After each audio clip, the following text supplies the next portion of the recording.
United University. Educate, evolve, empower. संसद के monsoon सत्र में एक बार फिर जोरदार हंगामा देखने को मिला। केंद्रीय शिक्षा मंत्री धर्मेंद्र प्रधान के इस्तीफे के बाद ये उम्मीद जताई जा रही थी कि सरकार और विपक्ष के बीच बना गतिरोध कुछ कम होगा, लेकिन सत्र शुरू होते ही हालात बिल्कुल उलट नजर आए। संसद के अंदर और बाहर विपक्ष ने 20 जुलाई को हुए प्रदर्शन के दौरान कथित लाठीचार्ज का मुद्दा जोर शोर से उठाया। संसद के मकर द्वार पर कांग्रेस सांसद प्रियंका गांधी समेत कई विपक्षी सांसदों ने प्रदर्शन किया। विपक्ष का आरोप है कि 20 जुलाई को जंतर मंतर पर छात्र प्रदर्शन के दौरान जो घटनाएं हुई उसकी जवाबदेही तय की जानी चाहिए। प्रदर्शनकारी सांसदों ने केंद्रीय गृह मंत्री से जवाब मांगते हुए कहा कि छात्रों के साथ हुई कार्रवाई पर सरकार को संसद और देश के सामने अपना पक्ष स्पष्ट करना चाहिए। इस बीच लोकसभा में नेता प्रतिपक्ष राहुल गांधी ने सोशल मीडिया पर एक लंबा पोस्ट साझा करते हुए केंद्र सरकार पर तीखा हमला बोला। राहुल गांधी ने आरोप लगाया कि देश में छात्रों के खिलाफ पूरे सिस्टम का इस्तेमाल किया जा रहा है। राहुल गांधी ने प्रधानमंत्री नरेंद्र मोदी से सवाल पूछा कि छात्रों के खिलाफ कार्रवाई नहीं करने और उन्हें रिहा करने का जो आश्वासन दिया गया था उसका क्या हुआ। उन्होंने अपने बयान में यह भी कहा कि दिल्ली में छात्रों पर पैलेट गन का इस्तेमाल हुआ, जबकि बिहार में AK-47 से गोली चलने जैसी खबरें सामने आ रही हैं। राहुल गांधी ने उत्तर प्रदेश, पश्चिम बंगाल, बिहार और दिल्ली का जिक्र करते हुए आरोप लगाया कि अलग अलग राज्यों में छात्रों के खिलाफ कार्रवाई का तरीका भले अलग दिखाई दे, लेकिन पैटर्न एक जैसा है। उन्होंने प्रधानमंत्री से छात्रों से माफी मांगने और दोषियों के खिलाफ सख्त कार्रवाई करने की मांग भी की। वहीं कांग्रेस सांसद प्रियंका गांधी ने भी मीडिया से बातचीत में छात्रों के खिलाफ दर्ज हो रही FIR को लेकर चिंता जताई। उन्होंने कहा कि उन्हें जानकारी मिली है कि बिहार और पश्चिम बंगाल में अब भी छात्रों के खिलाफ मामले दर्ज किए जा रहे हैं।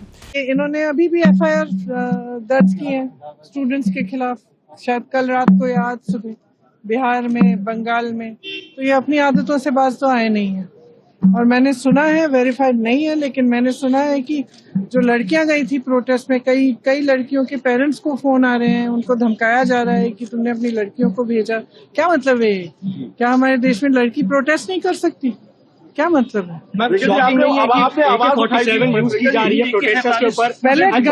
AK-47 are these terrorist? What is wrong with this? दूसरी ओर भारतीय जनता पार्टी ने कांग्रेस के आरोपों को पूरी तरह से खारिज कर दिया।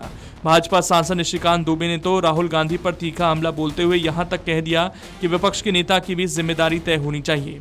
जिम्मेवारी तो राहुल गांधी की तय होनी चाहिए। 2004 से लेकर 2024 तक जितनी भी विदेश यात्राएं इन्होंने की वो सभी किसी को पता नहीं है। विदेश जाते हैं, किससे मिलते हैं, क्या करते हैं, किस तरह का आंदोलन में शरीक होने के लिए फंडिंग की बात करते हैं। सोरोस के लोग इनकी यात्रा में कैसे 2008 में जो चीन के साथ इनका समझौता हुआ, कांग्रेस का गुप्त समझौता हुआ, आज तक उसको इन्होंने डिस्क्लोज नहीं किया। ये कोई ट्रांसपेरेंसी है। दूसरा, लीडर ऑफ द अपोजिशन का जो कानून में पॉल एंड सत्तर कहता है कि लीडर ऑफ द अपोजिशन यदि डिफेक्टो प्राइम मिनिस्टर की तरह बिहेव करेगा तो बाहर जब जाएगा तो वो देश की नीतियों के बारे में, सरकार के नीतियों के बारे में बताएगा। राहुल गांधी जी ने जितनी यात्रा की है उसमें देश के खिलाफ बोला है, सरकार के खिलाफ बोला है, संविधान के खिलाफ बोला है। तो सबसे पहले तो लीडर ऑफ द अपोजिशन से इनको कैसे हटाया जाए, ये प्रस्ताव जो है हम पेश करने की कोशिश करेंगे। और दूसरा, 2004 से लेकर 2026 तक इनकी सारी यात्राएं, सारे मित्र, सारे गुप्त समझौते, इसके बारे में हम सरकार से आग्रह करेंगे कि एक SIT बना दी जाए और SIT से इसकी जांच हो, तभी तो जिम्मेवारी तय होगी। पहले तो ये जिम्मेवारी तय हो, पहले तो 2004 से 2026 तक राहुल गांधी की जिम्मेवारी तय हो, तब जो वो डिमांड कर रहे हैं उसकी जिम्मेवारी तय होगी। सरकार में प्रस्ताव कब लाएंगे, किस तरह से? अभी हम कोशिश करेंगे इसके लिए। 12 बजे की जो बात आपने सर कही मांग कर रहे थे, इस्तीफे के बाद भी संसद के बाहर वो लोग जिस तरह से प्रोटेस्ट कर रहे हैं, ये सभी जो है देश तोड़ने की साजिश में शामिल है। और जिस तरह की घटनाएं सामने आ रही हैं, जिन लोगों ने फंडिंग की है, जिन लोगों ने पैसे दिए हैं, जिन तरह की चीजें हुई है, और जिसमें कांग्रेस का सबसे बड़ा योगदान है। राहुल गांधी विदेशी ताकतों के हाथ में बिके हुए पुतले हैं। ये राहुल गांधी थोड़े, ये पुतला है जो विदेशी शक्तियों का एक शरीर में है कि राहुल गांधी है, गांधी परिवार है, इसलिए इसकी इतनी हैसियत। कुल मिलाकर शिक्षा मंत्री धर्मेंद्र प्रधान के इस्तीफे के बाद भले ही जंतर मंतर पर चल रहा प्रदर्शन खत्म हो गया हो, लेकिन संसद में सरकार और विपक्ष के बीच टकराव और गतिरोध अभी भी बरकरार है।